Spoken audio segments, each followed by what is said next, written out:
तत्पदाकय चक्षुरुन्मिलितं येन तस्मै श्रीगुरुवे नमः। श्रीचैतन्यमनोभीष्टं स्थापितं येन भूतले स्वयं रूपा कदा मह्यं ददाति स्वपदान्तिकं। वन्देऽहं श्रीगुरु श्रीयुतपदकमलं श्रीगुरून् वैष्णवांश्च श्रीरूपं साग्रजातं सहगण रघुनाथं वितं तं सजीवं साद्वैतं सावधूतं परिजनसहितं कृष्णचैतन्यदेवं श्रीराधा कृष्णपादान् सहगण ललिता श्रीविशाखावितांश्च। हे कृष्णा करुणा सिंधु दीनबंधु जगतपते गोपेश गोपिकाकांत राधाकांत नमस्तुते। तप्त कांचन गौरांगी राधे वृंदावनेश्वरी वृषभानुसुते देवी प्रणमामि हरिप्रिय। वाञ्छाकल्पतरुभ्यश्च कृपा सिन्धुभ्येव च पतितानां पावनेभ्यो वैष्णवेभ्यो नमो नमः। जय श्री कृष्ण चैतन्य प्रभु नित्यानंद श्री अद्वैत गदाधर श्रीवासादि गौर भक्त वृंद। हरे कृष्णा कृष्ण कृष्ण हरे हरे हरे राम राम राम हरे हरे। मूकं करोति वाचालं पंगुं लंघयते गिरिं यत्कृपातं हम वंदे श्री गुरुदीनतारणम्। ओके, नमः विष्णुपादाय कृष्णप्रेष्ठाय भूतले श्रीमते भक्तिवेदांत स्वामिनिति नामिने नमस्ते सरस्वती देव गौरवाणी प्रचारिणे निर्विशेष शून्यवादी पाशादेश तारिणे। जगद्गुरु शिला प्रभुपाद की जय, शिला गुरुदेव की जय। सो हरे कृष्णा, वेलकम एवरीवन। आज हम रीड कर रहे हैं भगवद गीता चैप्टर नंबर 4 और वर्स नंबर 27। तो बेसिकली ये जो चैप्टर है इसका नाम है दिव्य ज्ञान, ट्रांसेंडेंटल नॉलेज। और अभी हमने इससे पहले वाले सेक्शन में देखा था कि भगवान ने हमें कर्मों के बारे में बताया था कि कर्म क्या है, अकर्म क्या है, विकर्म क्या है, और जो साधक जो साधना भक्ति के लेवल पे है वो कैसे कर्म कर रहा है, जो एडवांस डिवोटी है वो कैसे कर रहा है। और बेसिकली जो भगवान ने बोला कि जो ये कर्मा की जो ये कॉम्प्लेक्सिटीज़ है ये बहुत कॉम्प्लेक्स है ये कर्मा को समझना। तो भगवान ने बोला अर्जुन कि मैं तुम्हें ना प्रिंसिपल बता रहा हूँ कि किस तरह तुम ये कर्म करो और फिर उस कर्म के बंधन में मत फंसो। तो वो सब हमने डिस्कस किया था।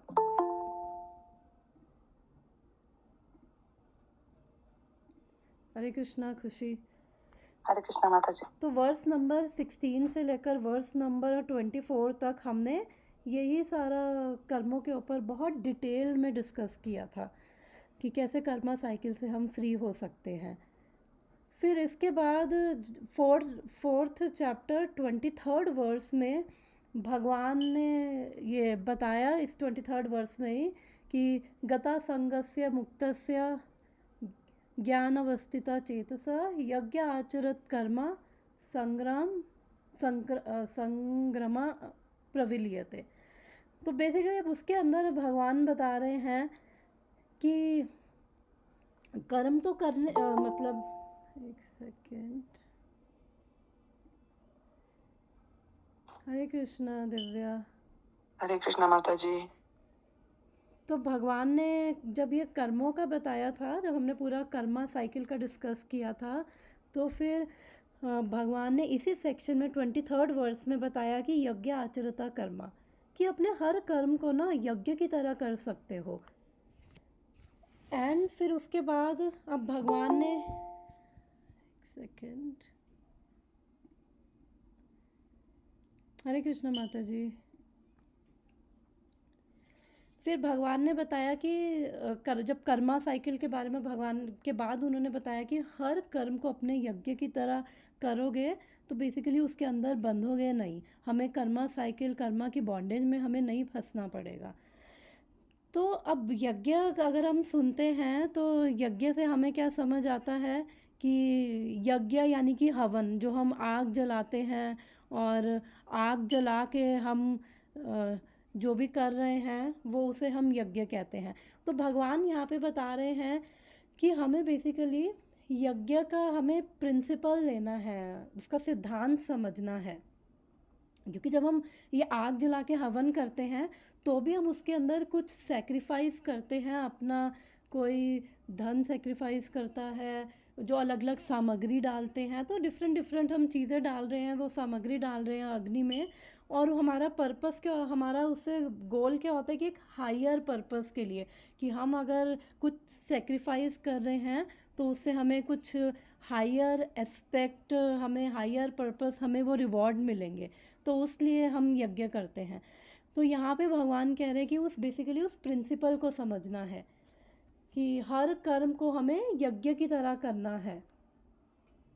और उससे क्या होगा, अगर हमारा हर कर्म यज्ञ की तरह होगा तो उसके अंदर हम कर्म में नहीं फंसेंगे। और फिर उसके बाद 24th वर्स में भगवान बताते हैं कि ये जो कर्मा साइकिल है उसकी जो रूट्स है ना वो इतनी डीप है, इसलिए भगवान बता रहे हैं कि जो ये जब हर कर्म हम यज्ञ की तरह करेंगे तो यज्ञ की तरह करने का मतलब कि हम हर कर्म को भगवान के लिए करेंगे, तो उससे क्या है, हमारा हर कर्म स्पिरिचुअलाइज हो जाएगा। और हम कुछ भी कर रहे हैं, हम चाहे खाना खा रहे हैं, हम चाहे ऑफिस जा रहे हैं, हम कुछ भी कर रहे हैं, तो हमें उसका कोई भी रिएक्शन नहीं फेस करना पड़ेगा। फिर 25th वर्स में भगवान बोलते हैं ब्रह्मणम ब्रह्मणम ब्रह्मा हविर ब्रह्म अग्नौ ब्रह्माहुतम, कि जब हर चीज़ हम भगवान के लिए कर रहे हैं, वो एक हायर पर्पस के लिए कर रहे हैं। हायर पर्पस क्या है, भगवान श्री कृष्ण, उनके लिए अगर हम हर चीज़ कर रहे हैं तो उससे क्या है कि जो हम कर रहे हैं और जो हमारी ऑफरिंग है, जैसे यज्ञ में हम हवन की सामग्री डालते हैं ना, वो हमारी ऑफरिंग होती है। तो ऐसे ही हम जो भी कर्म कर रहे हैं उसमें हमारी ऑफरिंग क्या है, हमारे जो रिजल्ट्स हैं, जो हम रिजल्ट के प्रति बहुत अटैच रहते हैं ना, हम कोई भी कर्म इसलिए कर रहे हैं, सतोगुण रजोगुण तमोगुण में अलग अलग इनसे इन्फ्लुएंस होकर हम हर कर्म करते हैं, तो उससे हमारी जो भी रिज़ल्ट होता है हमारी उससे अटैचमेंट होती है कि ऐसा होना चाहिए। तो वो सब चीज़ें भगवान कह रहे हैं कि जब हमारा गोल है कि हर कर्म को भगवान के लिए करना है, तो जो ऑफरिंग है, जो हमारा रिजल्ट होगा, फिर वो भी क्या होगा, स्पिरिचुअल ही होगा, उसके अंदर हमें फंसना नहीं पड़ेगा। तो इसलिए अब भगवान इस सेक्शन में बता रहे हैं कि जो अब सबका जो लेवल है, डिफरेंट डिफरेंट तरह के योगी हैं, अब सबका जो लेवल है सेम नहीं है, सबको ये सेम अंडरस्टैंडिंग नहीं है कि एक्चुअल में जो हर कर्म है हम वो यज्ञ की तरह कर सकते हैं और केवल भगवान के लिए। और इवन भगवद गीता में भी भगवान बोलते हैं भोक्ताराम यज्ञ तपसाम सर्वलोका महेश्वराम, कि जितने भी यज्ञ हैं उन सबका भोक्ता मैं हूँ और मैं ही सब लिविंग एंटिटीज़ का वेल विशर भी हूँ। तो जितने भी यज्ञ तपस्या उन सबका इंजॉयर मैं हूँ अल्टीमेटली। जो अगर हम अलग अलग देवी देवताओं के लिए भी कर रहे हैं तो वो अल्टीमेटली भगवान को ही जा रहा है, तो वो भी भगवान बताते हैं।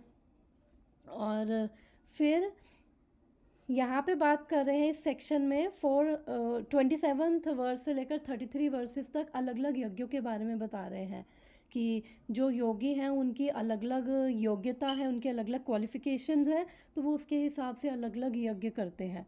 जैसे एक बच्चा है, जो फर्स्ट का बच्चा है, वो उसको अगर 12th स्टैंडर्ड का मैथ्स बताया जाए तो उसको नहीं समझ आएगा, तो वो अपने लेवल पे ही स्टार्ट करेगा। तो उसके लेवल पे जो प्लस माइनस छोटी मोटी चीज़ें हो रही हैं उसे केवल उतना ही समझ आएगा।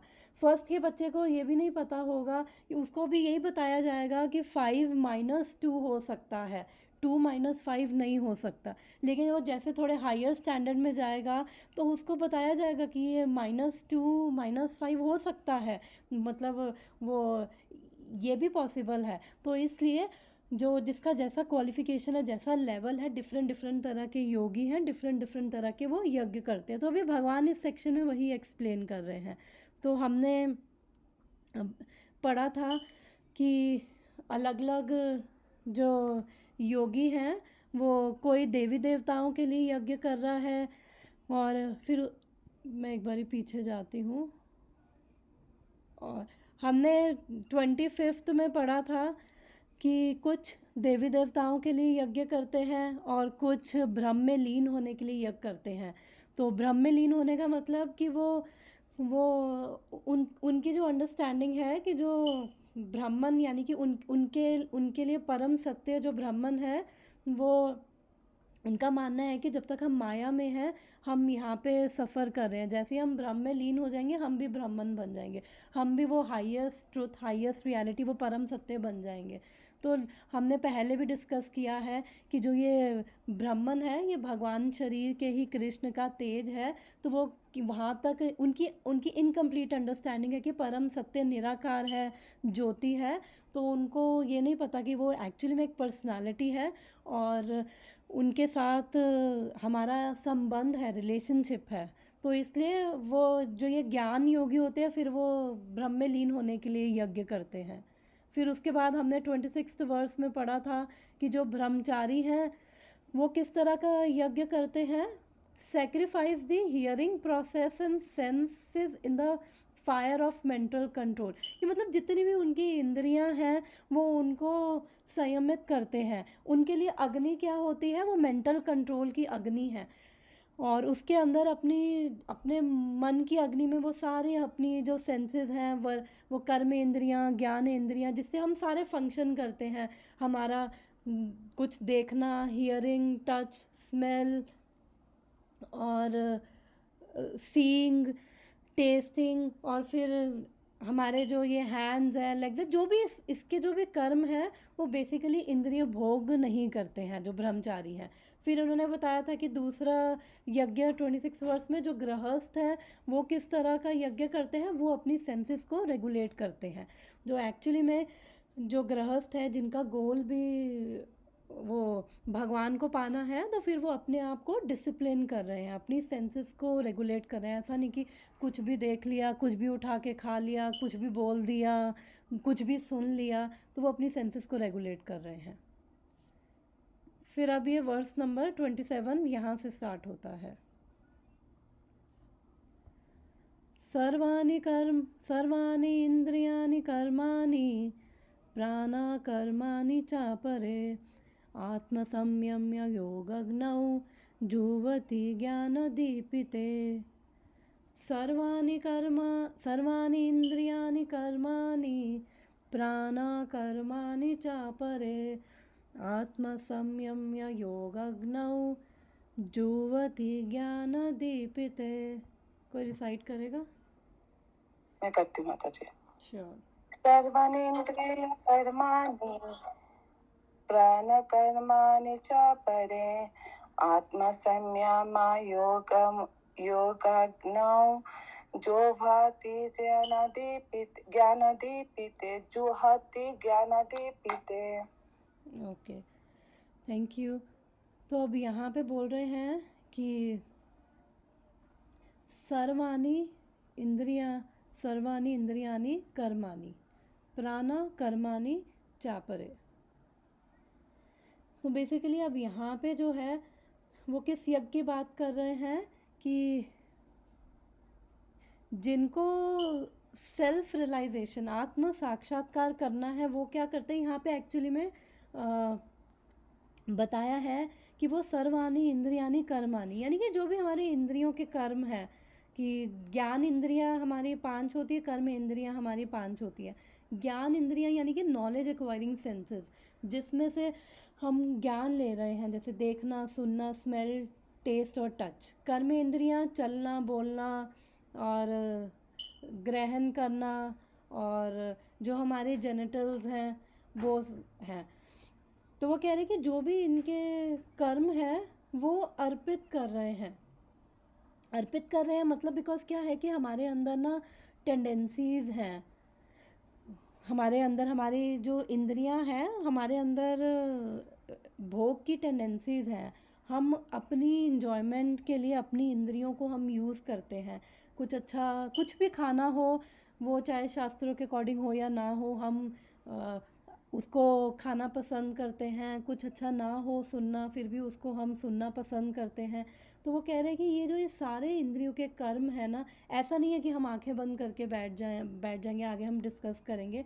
तो ये कह रहे हैं जो सेल्फ रियलाइजेशन के मार्ग में है, वो ये सारे कर्मों को क्या करते हैं, अर्पित करते हैं। किस में अर्पित करते हैं?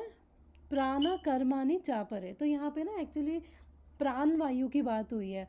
तो हमारे हमारे अंदर मोस्ट शरीर में 5 मेन प्राण वायु हैं, और उस 5 उसको कहते हैं, उसकी सब कैटेगरीज है। तो टोटल 10 हमारे शरीर में वायु हैं जो डिफरेंट डिफरेंट फंक्शन करती हैं।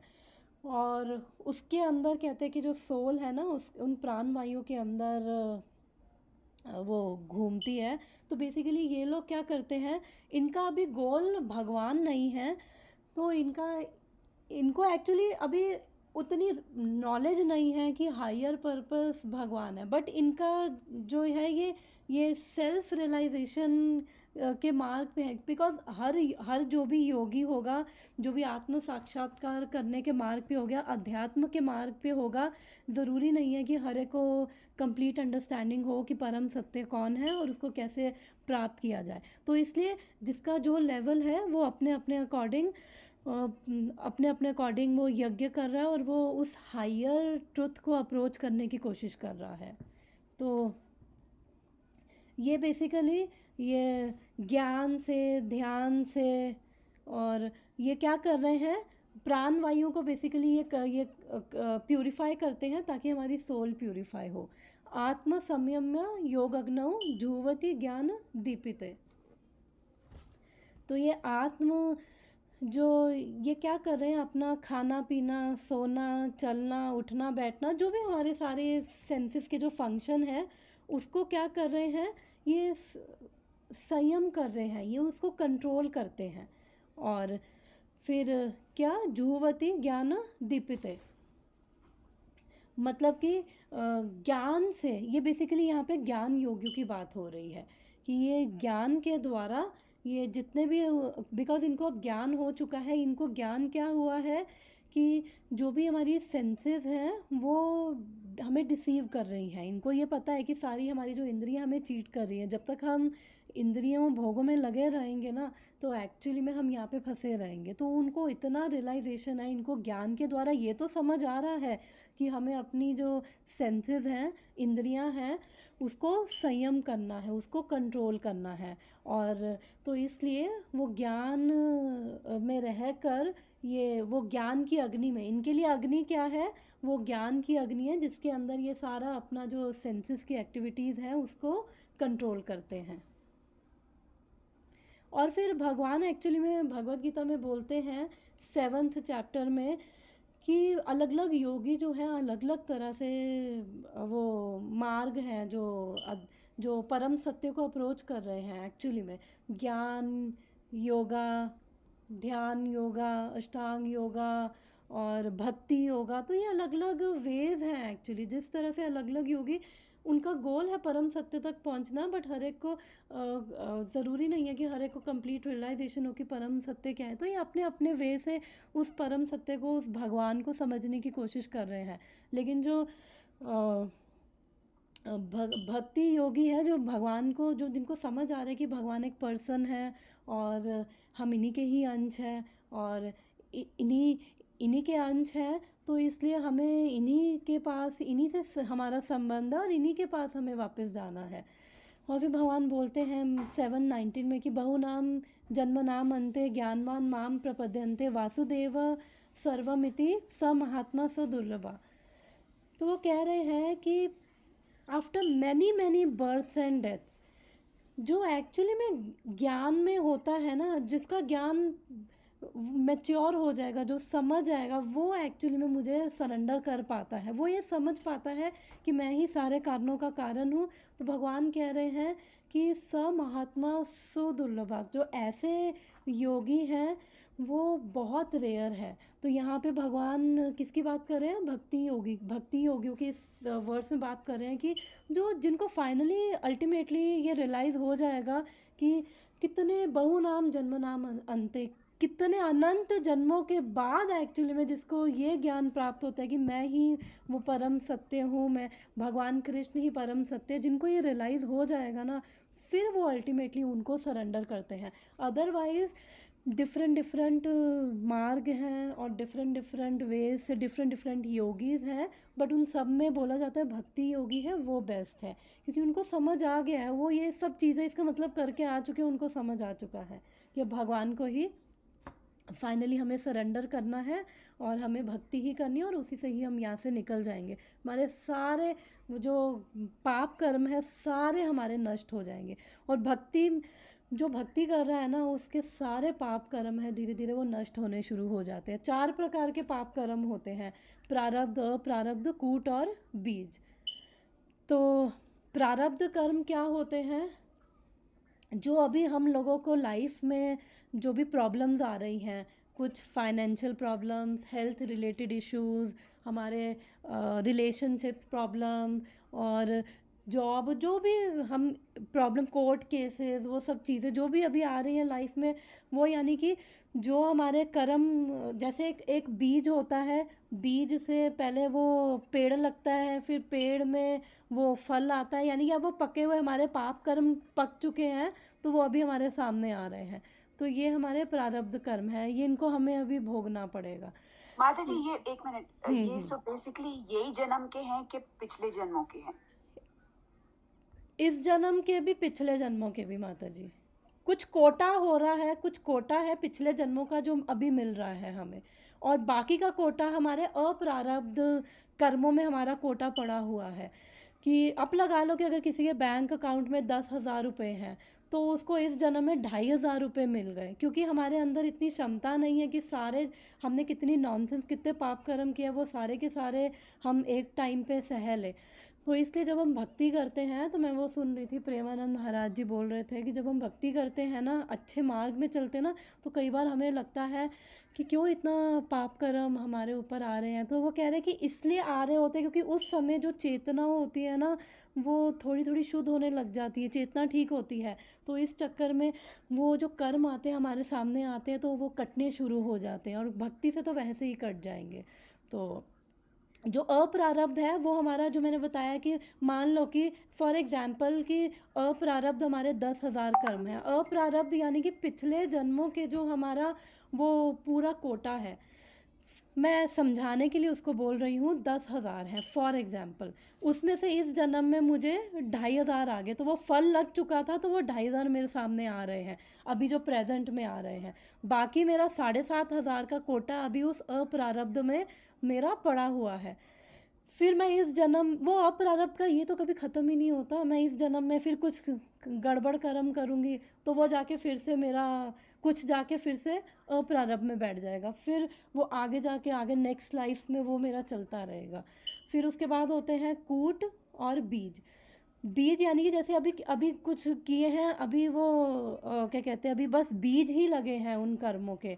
और कूट, कूट यानी कि अब जैसे किसी को चोरी करने की आदत पड़ गई है, उसके ऐसी उसके संस्कार हैं, ऐसे कर्म हैं, वो कितना भी, उसको शराब पीने की आदत पड़ गई है, चोरी करने की आदत पड़ गई है, फर्स्ट टाइम किया था ना, तो भगवान हमारे हृदय में ना मना करते हैं कि एक बारी 2 बारी भगवान हमें बोलते हैं नहीं, क्योंकि हमारे हार्ट में आता है, जब हम फर्स्ट टाइम कोई गलत कर्म करते हैं ना, हमारे हृदय में आता है, क्योंकि भगवान हमारे हृदय में है कि नहीं ये गलत है, नहीं करो। हम उसको इग्नोर करते हैं, फिर 1-2 बार भगवान हमें देते हैं अंदर से, फिर उसके बाद क्या होता है कि हमारा वो संस्कार ही बन जाएगा, हमारा हैबिट बन जाता है। तो किसी की चोरी करने की आदत है, तो अब वो जो हमारे हैबिट्स बन चुके हैं, जो हमारी टेंडेंसीज़ हैं, तो अगर हमारे पाप, जैसे कहते हैं ना, ये गंगा नहा लो, ये शास्त्रों के हिसाब से प्रायश्चित कर लो, काफ़ी हमारे शास्त्रों में आते हैं कि अगर किसी ने ये पाप किया है तो आप ये प्रायश्चित कर लो, आपका वो पाप ख़त्म हो जाएगा।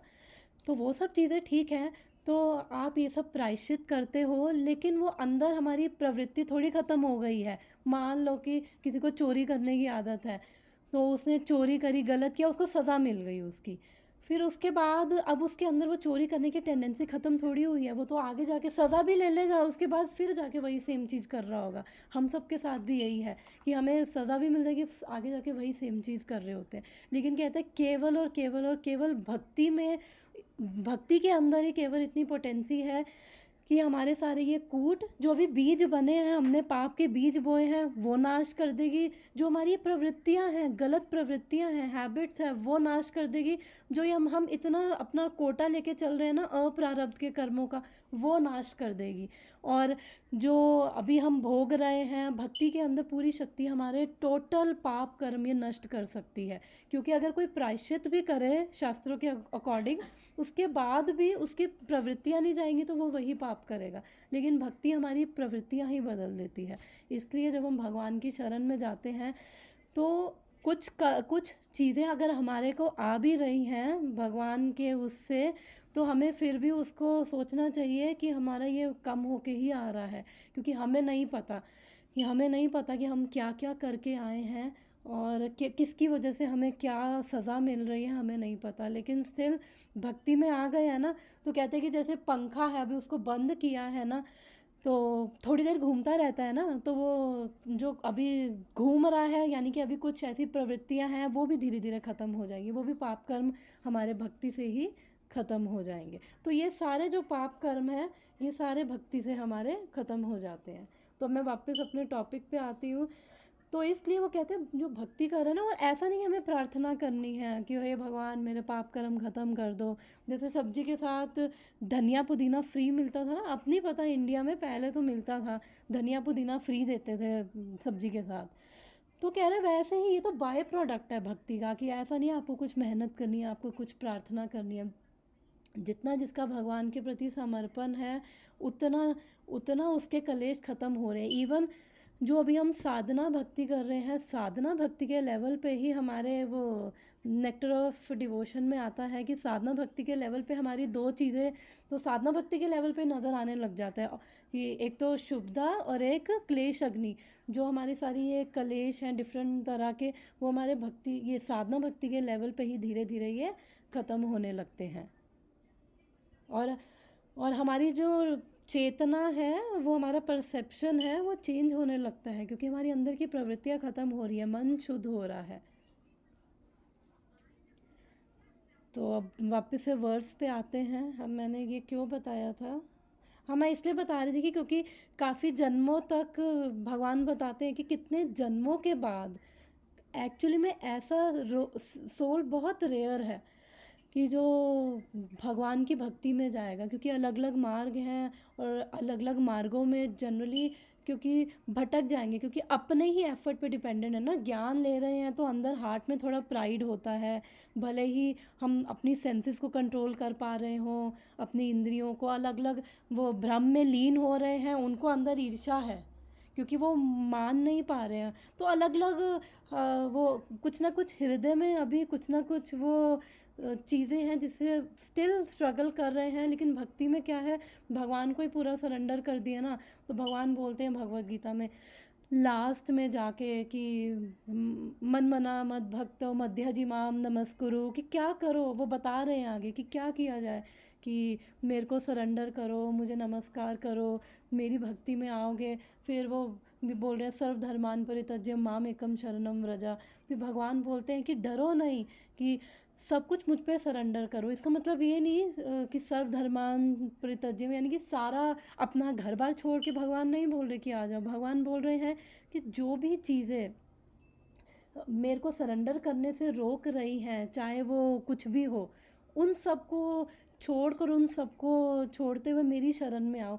भगवान कहते हैं कि डरो मत, स्पेशल बोलते हैं डू नॉट फियर, डरो मत। क्योंकि हमें काफ़ी डर है हमारे हृदय में कि भगवान की शरण, एक तो पहले ही हम डाउटफुल होते हैं भगवान की शरण का मतलब क्या है, फिर कैसे शरण लें और कैसे सारे धर्मों को छोड़ें। तो भगवान का है कि हायर पर्पस के लिए कई बार हमें अपने लोअर जो हायर धर्म के लिए लोअर धर्म हमें छोड़ने पड़ते हैं। तो उसके अंदर हमें फिर पाप नहीं लगता क्योंकि हमें हमारे इतने कंसेप्शंस हैं, इतने बिलीफ सिस्टम, हमें लगता है ये करेंगे वो हो जाएगा, वो गलत होगा, और अगर इसकी नहीं पूजा करेंगे तो वो नाराज़ हो जाएगा, पता नहीं कितना कुछ हमारे अंदर है।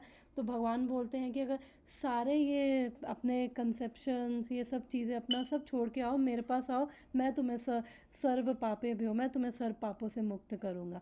तो वो हम कैसे सरेंडर करेंगे? जब हम भगवान के बारे में सुनेंगे, जानेंगे कि ये हैं कौन, और इनके अंदर पूरी शक्ति है। यही केवल केवल यही भगवान कृष्ण ही हमें ये सब इन चीज़ों से छुड़ा सकते हैं। हमारे ये सारे कंसेप्शंस ये सब ये हमारे ही दूर कर देंगे। धीरे धीरे धीरे हमें समझ आने लग जाता है। तो हम क्या ये यही हमें इंटेलिजेंस देते हैं।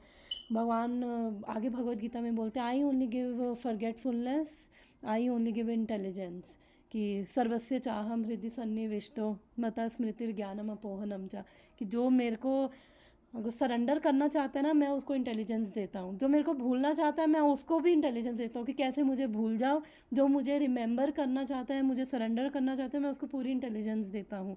तो भगवान कभी ज़बरदस्ती किसी को नहीं कर रहे, इंटरफेयर भी नहीं कर रहे किसी की लाइफ में कि आओ। वो बता रहे हैं कि ये करना है, अगर ऐसे करोगे तो छूट जाओगे, अब तुम्हारी मर्ज़ी। इवन पूरी भगवत गीता बोलने के बाद भी वो लास्ट चैप्टर में वो भगवान अर्जुन को बोलते हैं कि ये मैंने तेरे को सब बता दिया है, ये मेरा ओपिनियन है, तेरे ऊपर है अर्जुन कि तुम्हें ये करना है या नहीं करना है, इट्स योर विश। उसको भी चॉइस दे रहे हैं, उसको भी ज़बरदस्ती नहीं कर रहे। इसलिए भगवान हमें सब बता रहे हैं कि क्यों इतना सफ़र कर रहे हो, क्यों इतना परेशान हो रहे हो, सीधा आओ, भक्ति करो और टेंशन फ्री रहो। धीरे धीरे धीरे धीरे वो हमें समझ आने लग जाएगा। इनिशियली हमें चीज़ें नहीं समझ आती, हमें लगेगा अरे वही तो हमें भी दुख हो रहा है, बट हमें क्योंकि हमारे अंदर प्राइड आने लग जाता है कि देखो मैं तो 16 माला करते हुए मेरे को 4 महीने 4 साल 10 साल 20 साल जो इतने करोड़ों जन्मों से जो करके आ रहे हैं, हमें लगता है कि भगवान अब हमारे सेवक हो गए, कि अब हमने ये माला शुरू कर दिया, भगवान का नाम का जाप शुरू कर दिया, भगवान के बारे में सुनना, तो बस अब तो कृष्णा तुम्हें करना ही पड़ेगा। नहीं नहीं, हमें हमेशा वो भगवान है, वो हम जानते हैं। हम लोगों को हमारे अंदर हमारे हृदय में क्या है, अगर हम किसी कष्ट से भी गुज़र रहे हैं तो कितना हमें उसके अंदर दुख और वो सब हो रहा है, वो सब समझते हैं। पर कुछ ना कुछ उनका प्लान उसके अंदर होता है, वो हमें कुछ ना कुछ शुद्ध कर रहे होते हैं, और वो बस हमें लेसन सिखाने के लिए। कि कई बार होता है ना कि कई बार जब तक पेन नहीं आता है ना लाइफ में, तब तक हम ना चीज़ों पे ध्यान नहीं देते हैं। मान लो कि मेरे को याद है कि मेरे हस्बैंड का एक फ्रेंड था, उसको ब्लड प्रेशर था, उसका बहुत हाई ब्लड प्रेशर हो गया, तो उसको लेकिन कभी सिम्टम्स नहीं आते थे उसके ब्लड प्रेशर के। तो एक दिन हमारे साथ हम बैडमिंटन खेल रहे थे, वो बैडमिंटन खेलते खेलते बेहोश हो गया। तो हमने कहा अरे ये क्या हो गया, डर गए सारे, ये क्या हो गया। फिर उसको लेके गए डॉक्टर के पास इमरजेंसी में, तो डॉक्टर ने बोला इसका ब्लड प्रेशर इतना शूट किया हुआ है कि मतलब जान को इसका खतरा हो जाता। तो वो कह रहा है कि अरे मेरे को तो सिम्टम्स फील नहीं होते। कई लोगों को सिम्टम्स फील होते हैं, उनको सर दर्द शुरू हो जाएगा, टांगों में दर्द और जीभ सूखना, वो सब उनको समझ आ जाएगा कि अरे ये है। तो अच्छा है कि सिम्टम्स फील हो रहे हैं, जिसको नहीं फील हो रहे वो बेचारा तो क्या करेगा। तो अच्छा है, कई बार लाइफ में पेन आता है ना, जब उस पेन के थ्रू गुजरते हैं तो हम भगवान के प्रेजेंस को, हम उस समय जब भगवान से कनेक्ट होते हैं ना, वो हमारा हाथ पकड़ के वो अंदर से वो खींचना शुरू कर देता है। वो पेन ऑब्वियसली पेन किसी को अच्छा नहीं लगता है, लेकिन जब उसमें भी अगर भगवान हमारे साथ हो, तभी कुंती महारानी, वो आगे भागवतम में पढ़ेंगे 6-7 चैप्टर में, सॉरी 8th चैप्टर है कुंती महारानी की प्रेयर्स का, बड़ा ही सुंदर चैप्टर है। वो कह रही है कि कृष्णा अब जब सब ठीक हो गया, जब युधिष्ठिर महाराज को अब राजा बना दिया, अब तुम जा रहे हो, तो इसलिए वो कह रही है कि मुझे कृष्णा इससे अच्छा तो विपत्तियाँ ही ठीक थी, कम से कम तुम तो साथ थे। ऑब्वियसली हम लोग विपत्तियाँ नहीं मांगते क्योंकि हमारे अंदर उनकी तरह वो सहने की हिम्मत नहीं है, लेकिन स्टिल जैसी भी सिचुएशन है, अगर हम वो एक्सेप्टेंस लाते हुए, भगवान की प्रेजेंस फील करते हुए, भगवान से ही कनेक्ट होते हुए अगर हम उसमें से नेविगेट करते हैं, तो भगवान को बहुत कृपा होती है हम पे, कि उनको दिख रहा है कि अरे देखो कि अभी उतनी कैपेसिटी नहीं है, वो भी फिर भी झेल पा रहा है, फिर भी मेरा नाम ले रहा है। तो वो बहुत प्रसन्न होते हैं। तो उनको सब पता है किसको क्या देना है, किसको कितना देना है, किसके लिए क्या करना है, वो उनको सब पता है। तो वो उसी हिसाब से भक्तों को वो कंट्रोल करते हैं, बाकी जो नहीं चाहते फिर उनकी लाइफ में वो इंटरफेयर नहीं करते। तो इसलिए अलग अलग और इस अध्यात्म के मार्ग पर केवल एक भक्ति ही एक पाथ नहीं है भगवान तक पहुंचने के लिए। ज्ञान योगा, अष्टांग योगा, ध्यान योगा, कर्म योगा, तो ये अलग अलग वेज हैं। तो जिसका जैसा क्वालिफिकेशन है, भगवान ने सबको अपॉर्चुनिटी दी है कि आप जिस भी वे से आओ। अल्टीमेटली सारे मार्ग केवल जब जब इनका ज्ञान मैच्योर हो जाएगा, ध्यान मैच्योर हो जाएगा, कर्म मैच्योर हो जाएगा, वो मैच्योरिटी पे पहुंचेंगे ना, तो अल्टीमेटली यही रियलाइज़ करेंगे कि श्री कृष्ण है वो परम सत्य है। और अल्टीमेटली कर्म करते हुए भी इन्हीं से ही जुड़ना है, ज्ञान के मार्ग में भी अल्टीमेटली इन्हीं को ही रियलाइज़ करना है, और ध्यान में भी अल्टीमेटली इन्हीं को ही रियलाइज़ करना है। और भक्ति योगी जो भक्त हैं वो ये समझ पा रहे हैं। तो इसलिए यहाँ पे अलग अलग यज्ञों की बात करें, फिर इसके बाद भगवान बताएंगे कि क्यों ये बताए, इनका पर्पस क्या है, ये अलग अलग जो मैंने ये बता दिए हैं यज्ञ। तो मैं ट्रांसलेशन पढ़ती हूँ। Others who are interested in achieving self-realization through control of mind and senses offer the function of all the senses and of the life breath as oblations into the fire of control mind. तो basically ये जो ज्ञान योगी है ना, वो इस तरह से वो अपना सब कुछ कंट्रोल करते हैं। उनको भी वो self realization, mind senses control करेंगे, और उसके बाद अभी हम पढ़ेंगे कि वो कैसे प्राण वायु और वो सब उनके अंदर उनको प्यूरिफाई करना चाहते हैं। दूसरे जो मन तथा इंद्रियों को वश में करके आत्म साक्षात्कार करना चाहते हैं, संपूर्ण इंद्रियां तथा प्राण वायु के कार्य को संयमित मन रूपी अग्नि में आहुति कर देते हैं। तो आत्म साक्षात्कार का क्या मतलब है कि आत्म साक्षात्कार, अपने आप को जानना। अपने आप को जानने का मतलब एक तो मैं कौन हूँ, उसके अंदर वो भी इंक्लूड होता है कि ये मैं अगर कौन हूँ, अगर मैं ये जान लूँगा तो मुझे ये भी समझ आ जाएगा भगवान कौन है। भगवान कौन है, क्योंकि मैं भगवान का ही अंश हूँ। भगवद गीता में आगे भगवान 15 चैप्टर में बोलते हैं, ममे वांछा जीवलोका जीवा भूता सनातना, कि जितने भी जीव हैं ना सारे मेरे ही अंश हैं, और उनके अंश हैं। तो अल्टीमेटली धीरे धीरे वो यही रियलाइज़ करेंगे। अच्छा, तो ये क्या कर रहे हैं, ये ज्ञान योगी क्या कर रहे हैं, पहले अपनी इनको ये समझ आ गया कि हमारी इंद्रियां है ना, ये हमें चीट करेंगी। और क्योंकि एक भी इंद्रियां अगर आउट ऑफ कंट्रोल हो ना, वो हमें परेशान कर देती है। जैसे हाथी है, उसके लिए क्या होता है, सेंस ऑफ टच। तो जब हंटर्स को उनको ट्रैप करना होता है ना, तो वो क्या करेंगे, वो एक फ़ीमेल हाथी को गड्ढा करके, तो कुछ ऐसा मैंने सुना है, वो उधर रख देंगे और फिर वो अपने आप ही हाथी उस गड्ढे में चला जाएगा। और जो एक मधुमक्खी है ना, उसका क्या है, सेंस ऑफ स्मेल। तो वो जाती है, उसको खुशबू फूलों पे जाएगी, और कई कई फूल मैंने बताया था एक बारी कि वो बंद हो जाते हैं, और मधुमक्खी आराम से निकल सकती है उसके अंदर से। क्योंकि अगर उसको अगर घर में आ जाए ना मधुमक्खी, अगर हम उसको वुडन बॉक्स में अगर डाल देना, तो हम रात भर डाली रखे, सुबह देखेंगे वो उसकी इतनी वो शार्प होती है, वो उसे होल करके निकल जाएगी।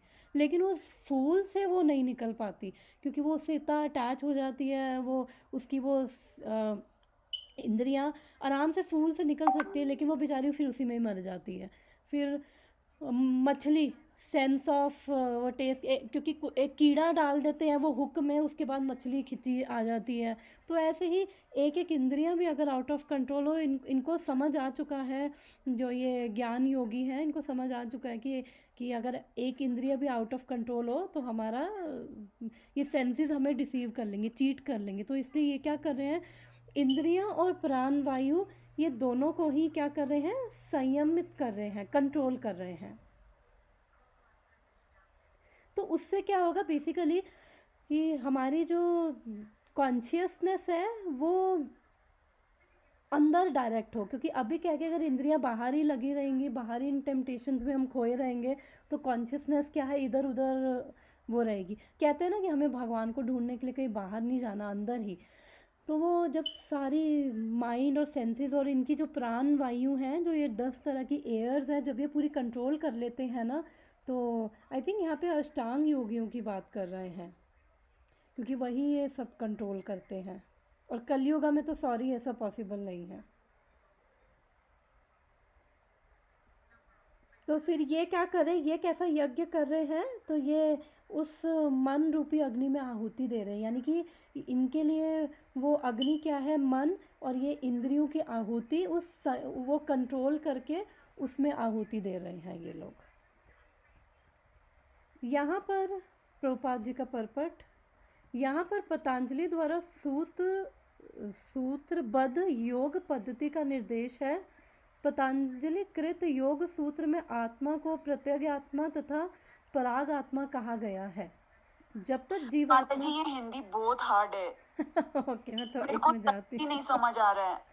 ठीक है माता जी, मैं क्योंकि थोड़ा सा ये टेक्निकल, ये वर्सेस जो है ना थोड़े से टेक्निकल है, चलो मैं इंग्लिश में करती हूँ। The yoga system conceive by Patanjali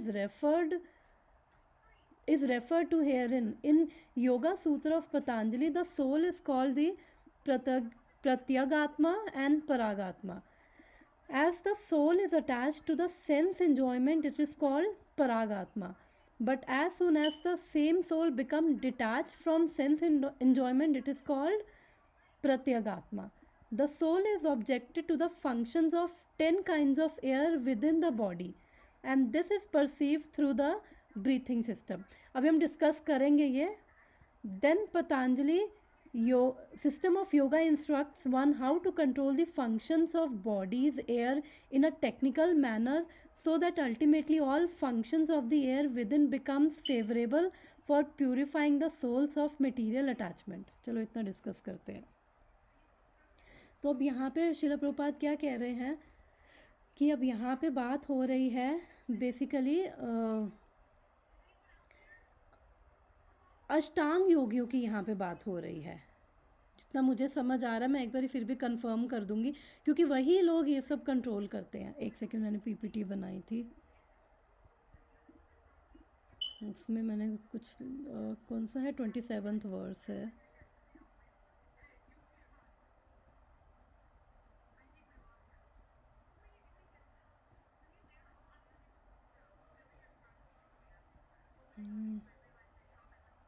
ये सब हमने कर्मा के टाइम पे वो किया था, तो ये ओके.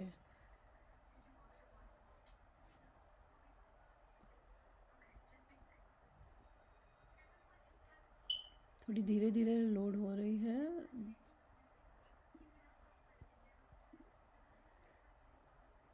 हाँ, यहाँ पे अष्टांग योगियों की बात हो रही है.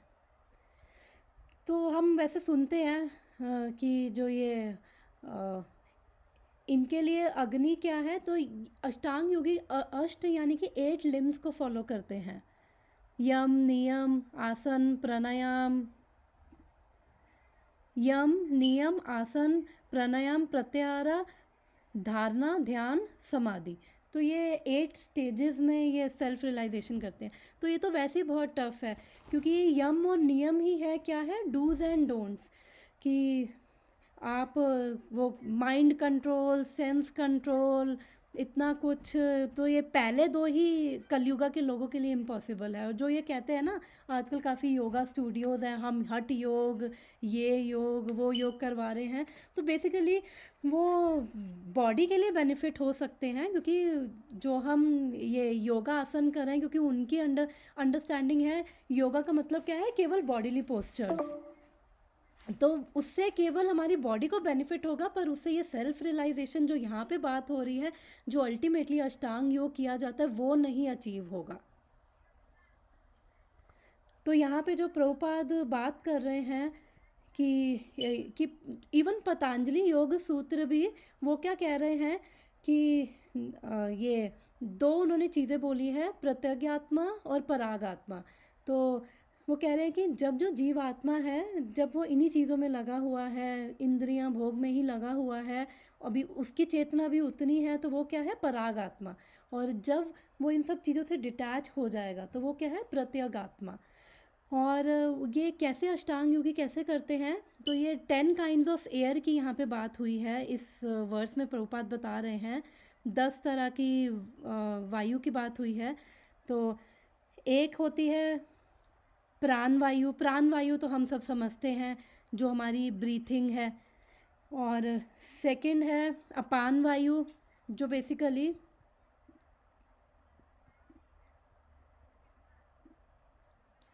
अपान वायु क्या होती है, जो डाउनवर्ड जाती है। वो बेसिकली हमारी बॉडी से वो सारा जो वेस्ट है हमारे जेनिटल्स के थ्रू वो बाहर निकालती है। वो हमारे लोअर ऑर्गन्स को एनर्जी देती है, अपान वायु।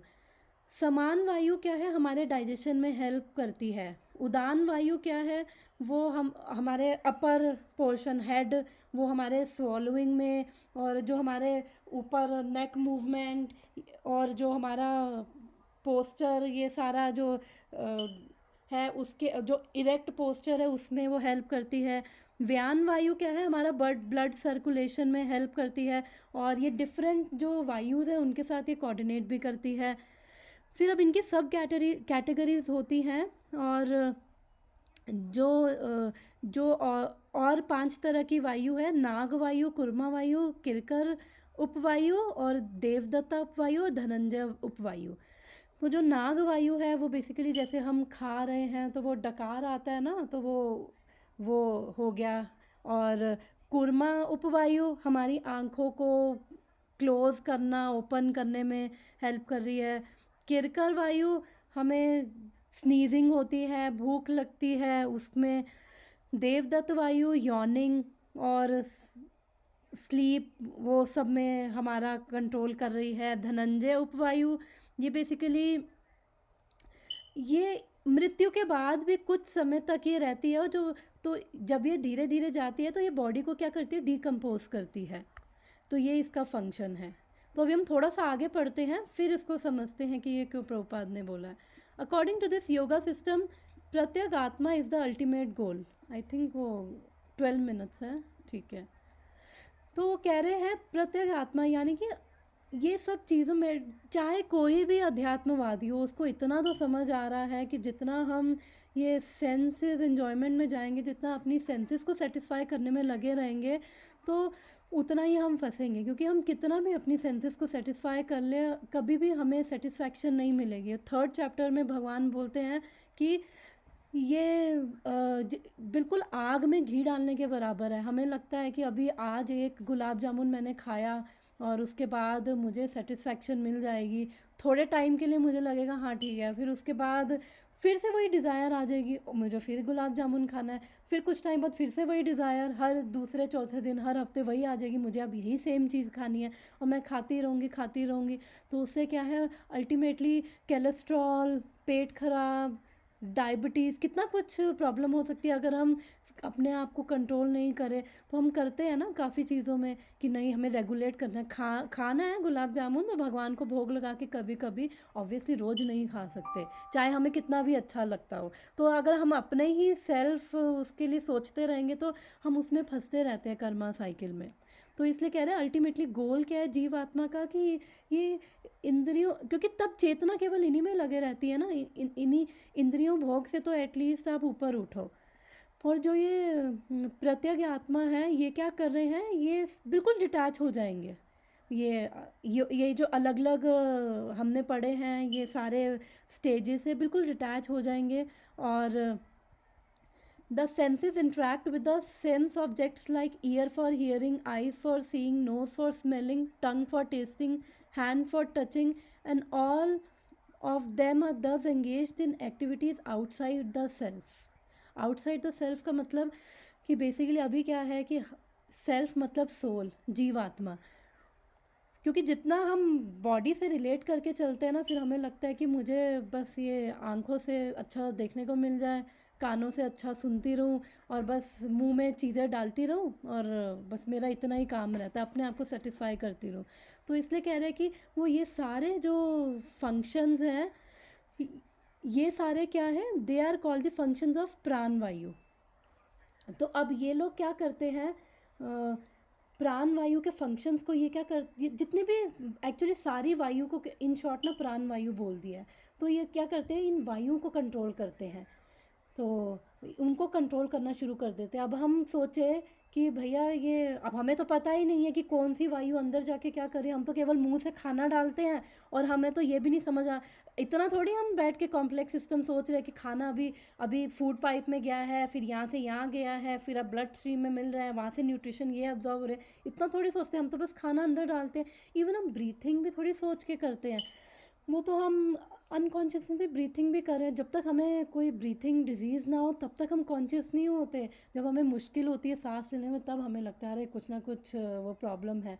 तो वो कह रहा है अगर हम इतना ये सब लोग ये सब वायु को प्यूरिफाई करने में लग जाते हैं, क्योंकि इनको सोल तो प्यूरिफाइड है, इनको ये सब डिटैचमेंट चाहिए होता है, तो इनके अपने अलग अलग सिस्टम होते हैं, ये इन सब चीज़ों पे काम करने लग जाते हैं।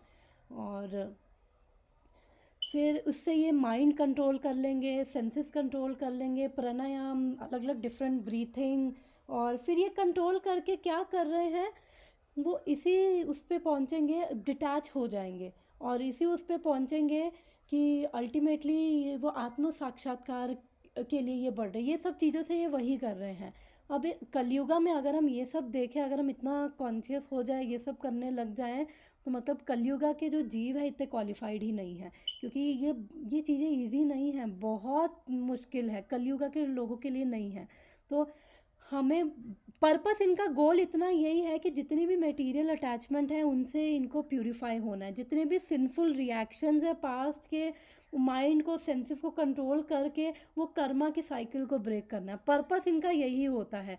तो हम जब भक्ति कर रहे हैं तो हमें किसी वायु का ध्यान नहीं रखना है, हमें बस इतना ही ध्यान रखना है कि हरे कृष्णा कृष्णा कृष्णा हरे हरे, हरे राम राम राम हरे हरे, केवल भगवान के नाम का जाप करना है। उसी से ही हमारे अंदर शुद्धि हो जाएगा, हमारा मन शुद्ध हो जाएगा, हमारे चक्रास कहते हैं कि जो ये चैंटिंग करते हैं ना, उनके उन लोगों के जो चक्रास है ना अपने आप बैलेंस में आ जाते हैं, क्योंकि ये वायु अपने आप उनकी ठीक होने लग जाती है। क्योंकि हमारे चक्रा जो है ना, वो जब हमारे इम्बैलेंस होते हैं ना, तो हमारा बॉडी में डिस्टर्बेंसेस, माइंड में डिस्टर्बेंसेस, हमारे अंदर इमोशंस वो सब ट्रैप हो जाते हैं, वो सारी बीमारियां उन सब से ही होती हैं।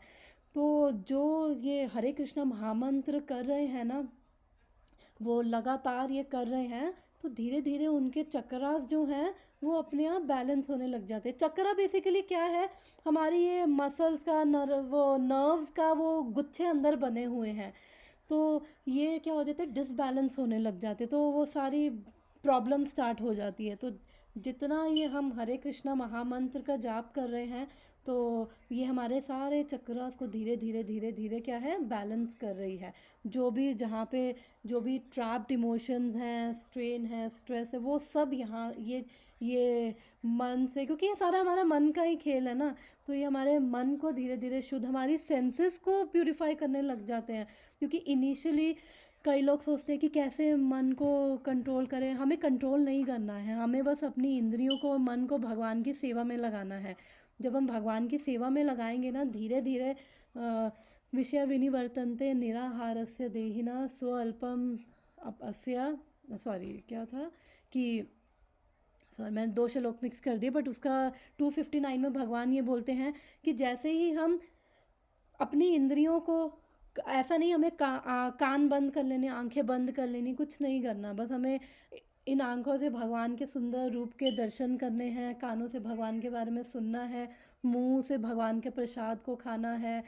तो जब हम अपनी सेंसेस को, मन को, क्योंकि जब सेंसेस भी लग रही है ना, मन भी लग रहा है, जब हम अपनी इंद्रियों को, मन को भगवान की सेवा में लगा रहे हैं ना, तो धीरे धीरे हमारे लोअर टेस्ट जाने लग जाएंगे, और हायर स्पिरिचुअल एक्सपीरियंस जब फील होता है ना, तो धीरे धीरे वो चीज़ें जाने लगती हैं। क्योंकि मुझे याद है कि जब स्टार्टिंग में मैं जुड़ी थी, तो मेरे को भी था कि अरे ये तो प्याज लहसुन भी मना कर देते हैं, मैं तो पहले ही बोल दिया था मैं तो प्याज लहसुन नहीं छोड़ूंगी। तो प्रभु जी थे एक, तो उन्होंने कहा हाँ हाँ किसने कहा है तुम्हें प्याज लहसुन छोड़ने को, बस भगवान का नाम लो। मैंने कहा चलो ये तो ठीक है, भगवान का नाम लेना तो भैया वैसे भी अच्छी बात है। और तो फिर मैंने तो वही सोच के स्टार्ट किया था, मैंने तो कुछ नहीं सोचा था कि मैं ये छोड़ूंगी, मैं वो छोड़ूंगी, बट भगवान की कृपा से धीरे धीरे वो चीज़ें अपने आप ही चली जाती हैं, और वो ऐसा नहीं लगता कि कोई बहुत बड़ी चीज़ हमने कर दी है, ये प्याज लहसुन छोड़ दिया, शराब छोड़ दी, नॉन वेज छोड़ दिया, ऐसा नहीं लगता कि कोई बहुत बड़ा हमने त्याग कर दिया है। और फिर वो चीज़ों का वापस वो टेस्ट ख़त्म चला जाता है। ये तो एक बिल्कुल छोटी सी चीज़ है, प्याज लहसुन तो छोटा सा एग्जाम्पल है। और भगवान की कृपा से जितना हम भगवान की भक्ति में लगते हैं, अपनी इंद्रियों को एंगेज कर रहे हैं, भगवान की कृपा से जब हमें स्पिरिचुअल एक्सपीरियंस मिलने लगते हैं, अनुभूति होती है, अनुभव होने लग जाते हैं, तो अपने आप फिर हमें लगता है कि नहीं, हमें और आगे भगवान की भक्ति में आगे जाना है। फिर धीरे धीरे हमारी विल पावर स्ट्रांग होती है और हमें ऑब्वियसली अपनी तरफ से सात्विक ही रहना है। जितना सात्विक रहेंगे उतना हमारे लिए फेवरेबल होता है। तो इसलिए सतोगुण जो है भक्ति में हमें हेल्प करता है, फेवरेबल है। रजोगुण में हम बहुत ज़्यादा, हमारे अंदर इतनी सारी डिज़ायर्स होती है, इतनी अटैचमेंट होती है, हम पागलों की तरह बस उन्हीं के पीछे भाग रहे होते हैं। तमोगुण में वो इतना इंटॉक्सिकेशन में लगे होते हैं कि वो सोच ही नहीं सकती चेतना कि कुछ एक हायर पर्पस भी है। तो इसलिए सतोगुण हमें हेल्प करता है। जितना सतोगुण में रहेंगे उतना हमारे लिए वो चीज़ फेवरेबल होती है। तो इसलिए ये सब, ये अष्टांग योगी, ये सब ये मुश्किल प्रोसेस है। अगर वैसे हम पढ़ेंगे ना अष्टांग योगा के बारे में, बहुत मुश्किल है। यम नियम पे ही हम लोग घायल हो जाएंगे कलयुग के लोग, बाकी आगे तो भूल ही जाओ। और प्राणायाम, ये वाला प्राणायाम नहीं है जो ये सब करवा रहा है, और ये बॉडीली पॉस्चर्स, ये वाले बॉडीली पॉस्चर्स नहीं है जो हमें करवाए जाते हैं। हाँ, कुछ कुछ हद तक अब उसी में ही ऐसे ही बॉडीली पॉस्चर्स में बैठे रहो ताकि, और अपनी सेंसेस और इंद्रियां, मतलब अगर हम थोड़ी देर योगा भी करें और हमें बोला जाए कि 1 मिनट के लिए ये आप होल्ड कर लो पॉस्चर, तो उसी में ही वो टांग कांपने लग जाएगी। अरे बस इतना नहीं होल्ड होता, अनलेस अनटिल कोई बहुत प्रैक्टिस करता हो। तो तो वो इतना डिफ़िकल्ट हो जाते हैं, बॉडीली पॉस्चर्स इतने डिफ़िकल्ट हो जाते हैं। तो इसलिए, लेकिन अष्टांग योगी का ये वे है। तो इसलिए यहाँ पे बोला है, प्रभुपाद बोल रहे हैं, The Apan Vayu goes downwards, Vyan Vayu acts to shrink and expand, Saman Vayu adjusts equilibrium, Udan Vayu goes upwards. तो ये सारी एयर्स को कंट्रोल करने लग जाते हैं ये योगी। And then one is enlightened and one engages all these in searching of self realization। फिर वो एनलाइटन होता है, फिर वो जो आत्म साक्षात्कार के मार्ग पे फिर वो आगे बढ़ता है। तो 2 मिनट है, किसी का कुछ क्वेश्चन है या कुछ डिस्कशन? तो यहाँ पे बस भगवान डिफरेंट योगी जो डिफरेंट यज्ञ कर रहे हैं उसके बारे में बता रहे हैं। फिर आगे जब ये और 3-4 श्लोकों के बाद जब ये ख़त्म होगा फिर हम पर्पस समझेंगे क्यों बताया और फिर अल्टीमेटली करना क्या है। ठीक है, अगर किसी का कुछ डिस्कशन नहीं है तो फिर हम यहीं पर ही आज स्टॉप करते हैं। और thank you so much everyone for joining. हम मिलते हैं next week. Hare Krishna. Thank you Mata ji, Hare Krishna. Krishna. I hope Mata ji discussion से आपको समझ आया होगा। वो माता जी कह रही थी ना, उनको वो हिंदी नहीं समझ आया, आई थिंक उन्होंने ड्रॉप किया, बट इट्स ओके। अगर किसी को कुछ भी वैसे हो तो मेरे को ग्रुप में भी क्वेश्चन कर सकते हो, अगर किसी को स्टिल कुछ वो क्वेश्चन हो तो। Thank you so much. Hare Krishna everyone. Hare Krishna माता जी।